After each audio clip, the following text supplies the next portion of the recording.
Ser Podcast. Buenas noches. ¿Qué seudónimo quieres que utilicemos al principio de la conversación? Llámame Ismael, que yo creo que así como seudónimo puede estar bastante bien, ¿no? Llámame Ismael. Me gusta completo. Claro, Llámame Ismael. Llámame Ismael. ¿No? Bueno, comienzo siempre este viaje preguntando a mis gatopardos, en este caso gata parda, por la relación que tenéis con el mar.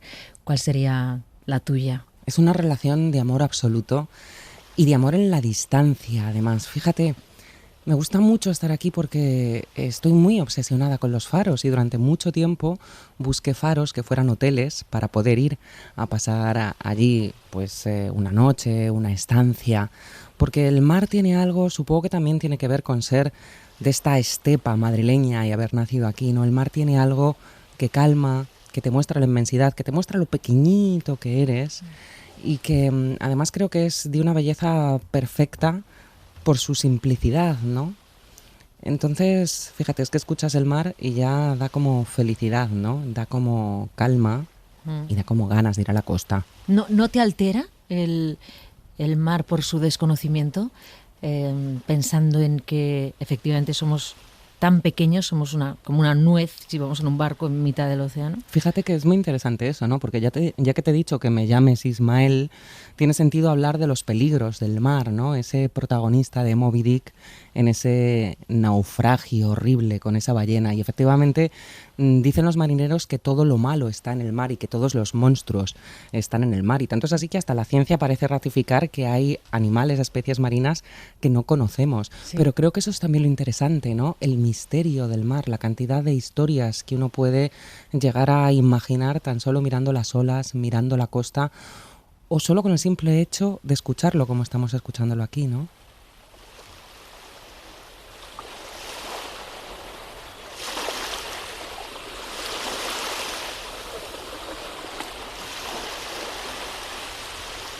¿Qué se veía por la ventana de tu habitación, de la casa de tus padres, de la casa de tu infancia? En la casa de mi infancia se veía y se ve un parque. Es una casa de un barrio del sur de Madrid, Aluche. Era un barrio pues típico del baby boom, de mucha inmigración, así que cuando yo era pequeña, a finales de los 70, lo que se veía era un parque que tenía unos arbolitos que daban una penita a los pobres porque estaban recién plantados. Ya con los años aquellos árboles fueron creciendo, se veían unas canchas de baloncesto con chavales jugando en las canchas.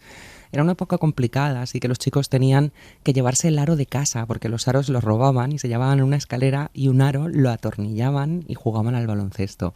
Pero sí, se veía eso, así que se veía un parque con niños corriendo y jugando y con chicos y chicas jugando al baloncesto.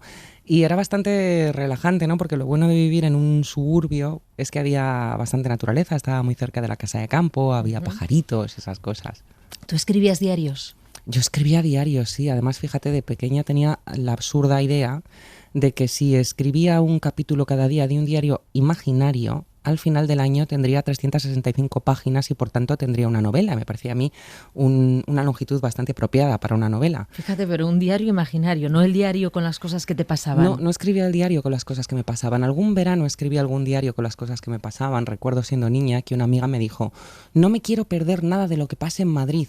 Escríbeme un diario todos los días para enterarme de todo lo que sucede. Bueno, cuando era niña, ya sabes, esta primera adolescencia un poco del tonteo. Entonces yo muy aplicada lo cumplí y aquel verano no escribía el diario imaginario, sino el diario verdadero. ¿Y qué ponía? Pues el diario verdadero te puedes imaginar que era una colección de cotilleos de chicos, sobre ¿no? los escarceos amorosos de unos, de otros. Además me acuerdo que aquel verano a Aluche, no entiendo por qué, vino un estudiante de intercambio francés que cayó en Aluche, el pobre, se llamaba Cédric, y era, por supuesto, la revolución del barrio. Había un francés en el barrio que venía a aprender castellano. O sea, era todo... O sea, no te puedes imaginar, hay un francés, ojalá vuelvas para verle como si hubiera venido un extraterrestre. O sea. En mi urbanización cayó un sueco. ¡Madre mía! Sí, también era la revolución absoluta. Claro. El sueco, ha venido el sueco a la piscina, ¿no? Sí. Mira, te voy a poner un sonido que indudablemente vas a relacionar con casa, con tu casa.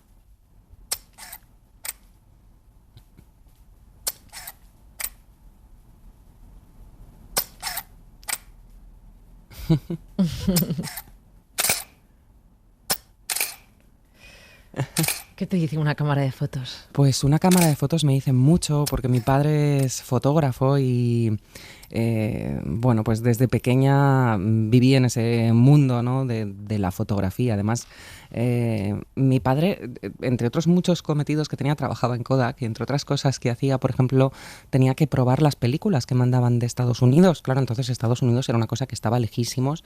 Mandaban las películas y las probaban aquí para ver cómo iban y demás, ¿no? Y claro, las probaba conmigo, que era lo que tenía a mano, con unas sesiones fotográficas absolutamente maratonianas que empezaban muy bien y terminaban conmigo aburrida, queriendo... Porque ¿qué te pedía? ¿Que pusieras posturas? Pues ¿Que claro, te cambiaras con diferentes ropas, sí, estilismos? No, ¿o qué era?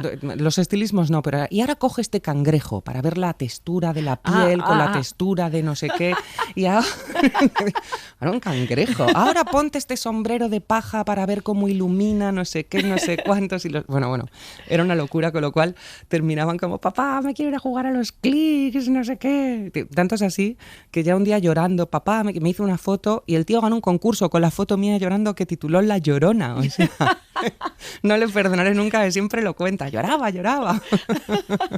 Es muy bueno eso. Sí. También he leído que tú intentabas hacer fotos y a tu padre siempre le sorprendía que fueran tan desenfocadas. Sí. Y luego es que eras una miope, ¿no? Sí. De envergadura, o sea, Sí. una miope en toda regla. Claro, mi padre, el pobre, decía, esta niña no ha aprendido nada. Lleva toda la vida viéndome hacer fotos.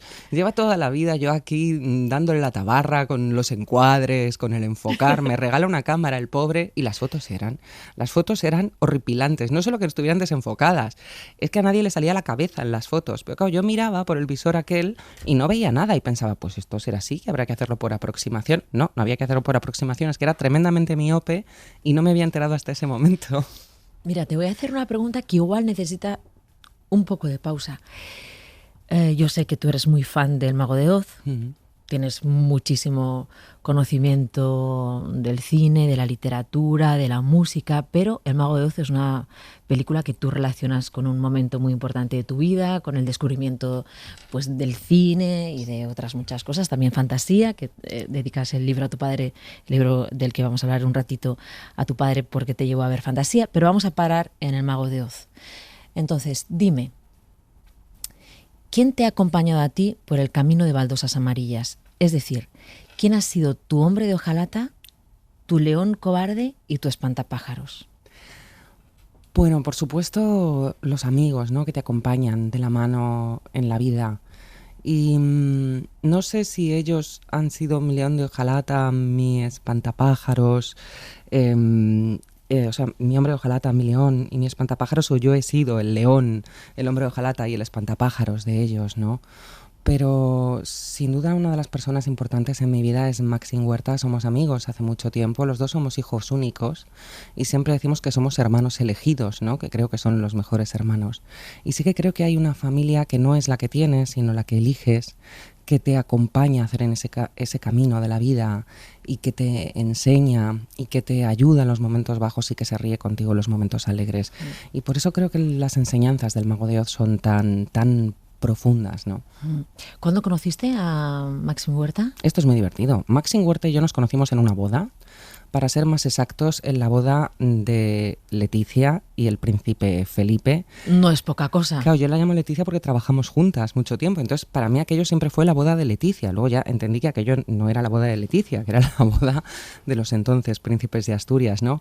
Y nos conocimos en la cobertura, Max y yo, ¿no? Él estaba en un practicable y yo estaba en el practicable de al lado, y entonces comenzamos a charlar lo que la cobertura nos permitía charlar y fue un flechazo de amistad inmediata, ¿no?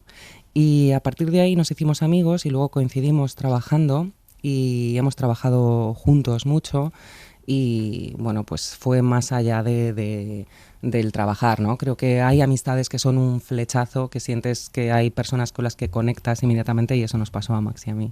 ¿Vamos a poner la música del Mago de Oz? Sí. Vale.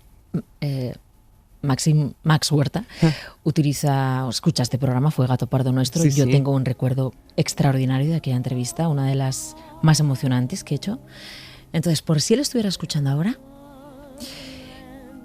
y él estuviera acompañándote en el camino de baldosas amarillas, dime qué le contarías de alguna parte de tu vida que él no vivió, porque le conociste en la boda de Leticia y de Felipe, y entonces hay otra parte anterior que él no ha conocido. Dime, sobre el camino de baldosas amarillas, ¿dónde iría él contigo en esa etapa anterior?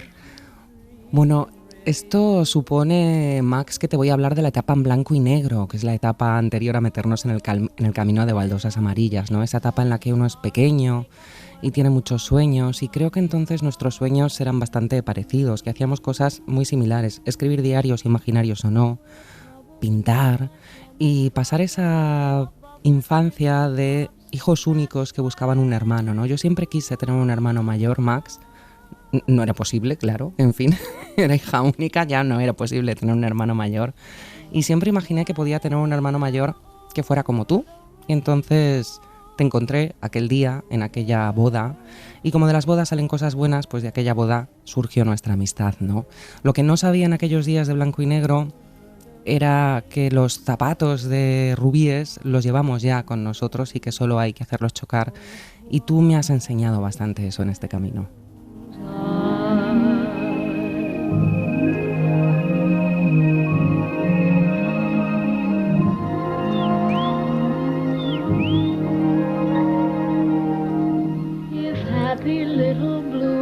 Fly beyond the rainbow. Why, oh, why can't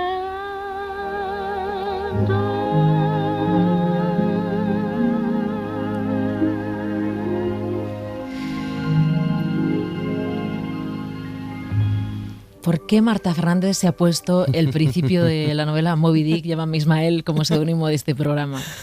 Hombre, es que me parecía perfecto Llámame Ismael, ¿no? Estamos en el Faro, estamos al lado del mar. Moby Dick es una de mis novelas favoritas, y entonces pensé, qué mejor que Llámame Ismael, pero además, como tú lo has dicho, ¿no? La frase completa, sí, que creo que es uno de los mejores arranques de novela de la historia para estar contigo aquí en el Faro, ¿no? Marta, ¿cuántos años has estado haciendo televisión? ¿20, 25? Pues sí, cerca de 22 o sí, muchos años. Telemadrid, CNN Plus, luego 4, 3, 5, te hemos visto presentar un montón de programas informativos, sí, magazines. ¿Por qué dejas la tele? ¿O la tele te deja a ti? ¿O qué pasa? ¿Por qué no haces tele? Creo que fue un divorcio de mutuo acuerdo en aquel momento. No llevaba mucho tiempo haciendo tele, claro.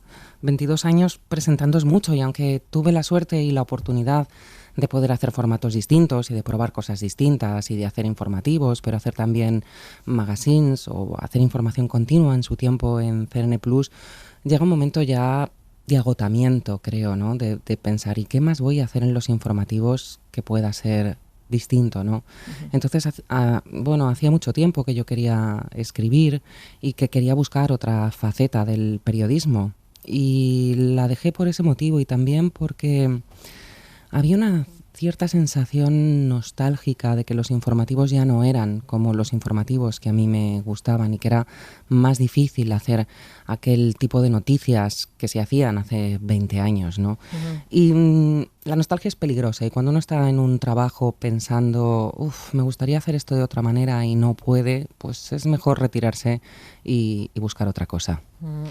¿Te agobiaba la pérdida del anonimato? No, porque claro, creo que los presentadores de informativos en eso tenemos una suerte, ¿no? Que somos pues un poco el busto parlante que está detrás de una mesa. No porque seamos un busto parlante, porque todos los presentadores de informativos ahora hacen sus escaletas y se escriben sus entradillas, y a mí me gustaba escribirme las entradillas, pero la mesa de informativos sí que es una especie de trinchera. Uh-huh. Y claro, permite no revelar demasiado sobre ti, con lo cual no hay una conexión con el espectador, es cierto, pero es una conexión un poco más secreta, ¿no? Nunca terminas de darte al espectador como lo tiene que hacer un presentador de un magazine o de un concurso, o como hacéis en la radio, ¿no? Donde creo que pues que os dais más y que reveláis más vuestro interior. Así que no, eso no me preocupaba, y creo que luego te quitabas la chaqueta de informativos y además quien te va a decir algo por la calle siempre te lo dice con cariño y se agradece. Bueno, de ese divorcio sale una novela, Te regalaré el mundo. Sí. A mí me ha gustado mucho en qué historia te inspiraste para escribir esta novela, que no sé si es leyenda o si es verdad, es la historia de Descartes, que tuvo una hija pequeña con una mujer con la que no se casó, la niña murió. Cuéntala tú. Es que es una historia absolutamente fascinante y yo cuando la leí me quedé enamorada de la historia. Como tú misma decías, no se sabe si es real, es que de tan buena que es la historia parece apócrifa, ¿no? Efectivamente tiene esta hija que muere siendo una niña.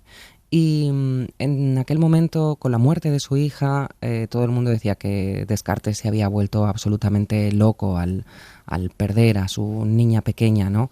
Entonces, parece ser que Descartes tenía cierta afición por los autómatas, que realmente era una cosa muy en boga en la época. O sea, el Apple Park del momento eran entonces los autómatas. Pero tenía tal afición que se decía que fabricaba autómatas. Y entonces empezó a correr la voz después de que Cervantes estuviera confinado en su casa por el dolor durante un tiempo. Claro, probablemente Descartes, sí. Estuviera confinado en su casa por el dolor durante tanto tiempo, probablemente con una depresión. Se corrió la voz de que había fabricado una muñeca, un autómata, una niña. Y no solo se corrió la voz de eso, sino que fíjate, otra vez volvemos a un naufragio. La reina de Suecia llama a Descartes a trabajar con ella y entonces él va, claro, en aquel momento viajar hasta Suecia era una aventura increíble.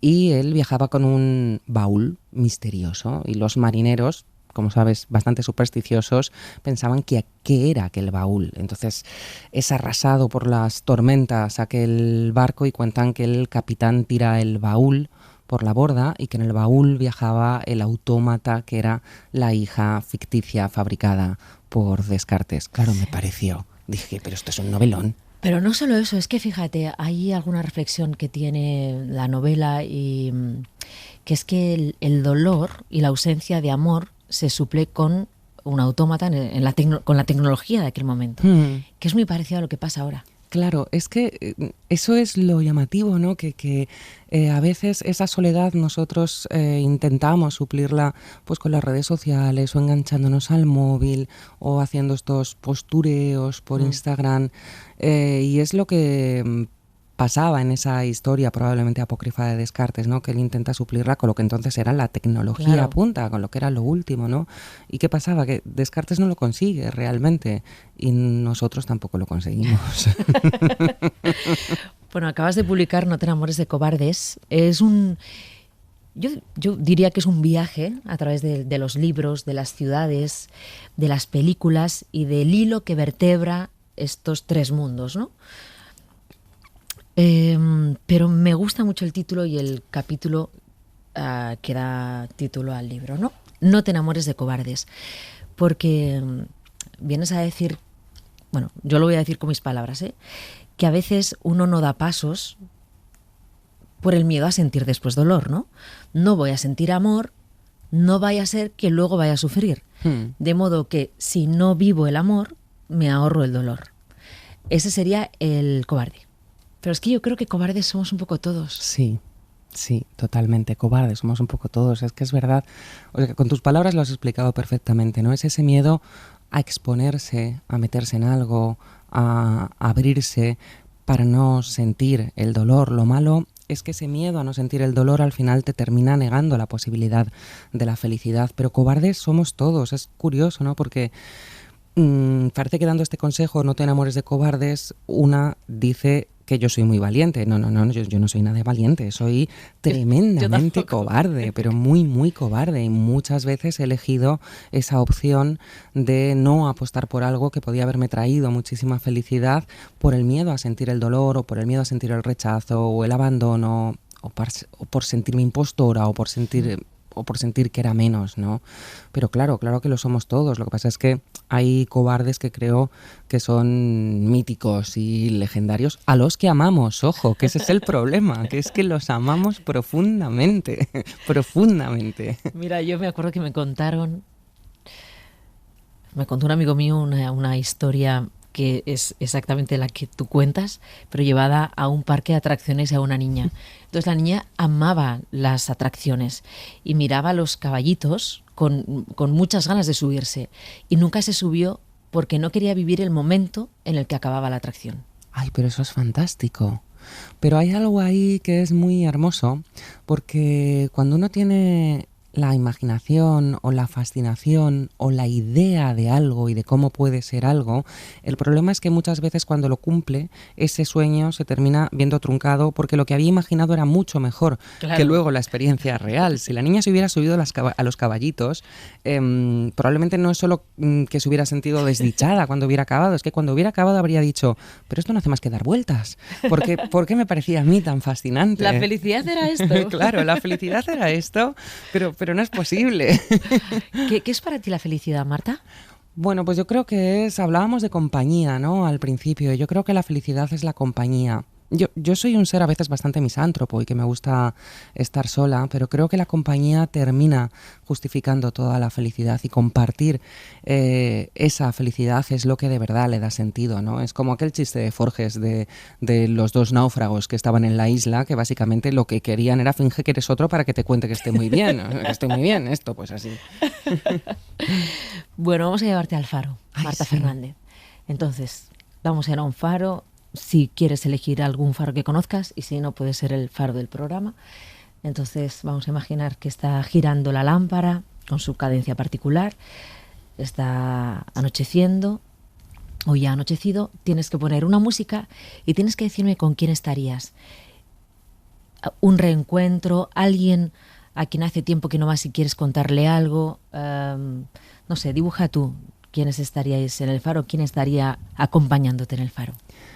Pues a mí en un faro por la noche me gustaría estar con mi madre que no está con nosotros desde el año 2008 y a la que echo muchísimo de menos todos los días y a la que tengo tanto que agradecer porque me enseñó muchas cosas y porque sobre todo me enseñó a amar las cosas profundamente y me enseñó, por ejemplo, a amar la lectura profundamente, así que me imagino que podría estar con ella allí leyendo las dos tranquilamente y luego comentando qué es lo que habríamos leído y es una imagen de felicidad, porque además ahora que lo pienso, a mi madre que le gustaba mucho el mar y que también me dejó eso en herencia, nunca tuve la oportunidad de compartir con ella un rato en un faro como este que me describes, ¿no? Nunca, a pesar de nuestra fascinación mutua por los faros, así que sí.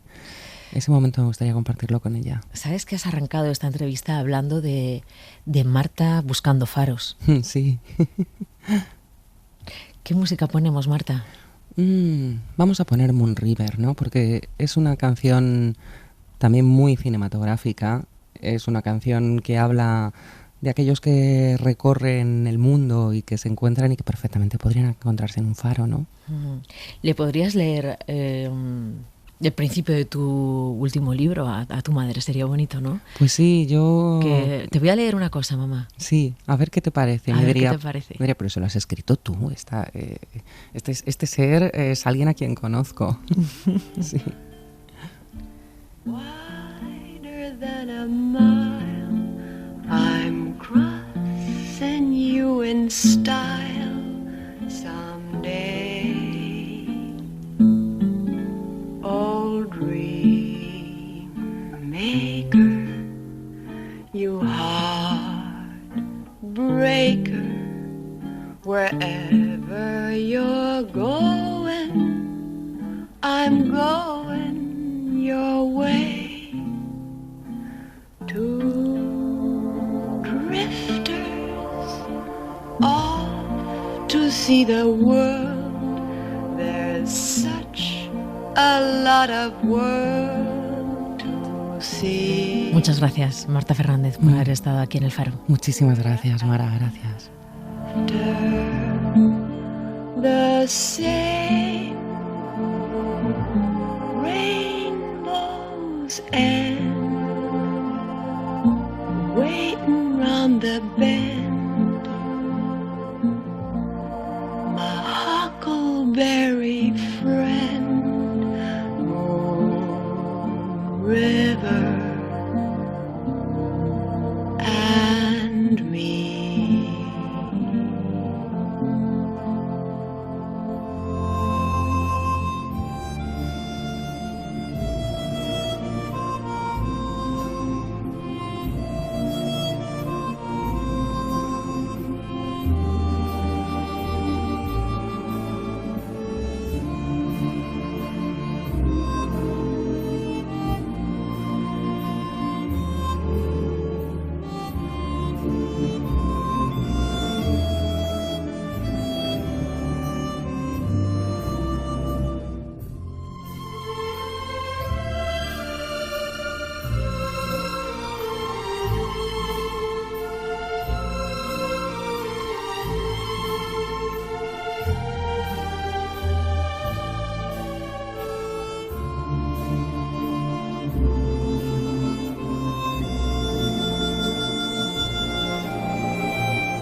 suscríbete al Gato Pardo. Todos los episodios y contenidos adicionales en nuestra app de Cadena Ser y en nuestros canales de Apple Podcast, Spotify, iVoox, Google Podcast y YouTube. Escúchanos en directo en la Ser de lunes a viernes a las 2:10 de la madrugada. Cadena Ser. La radio.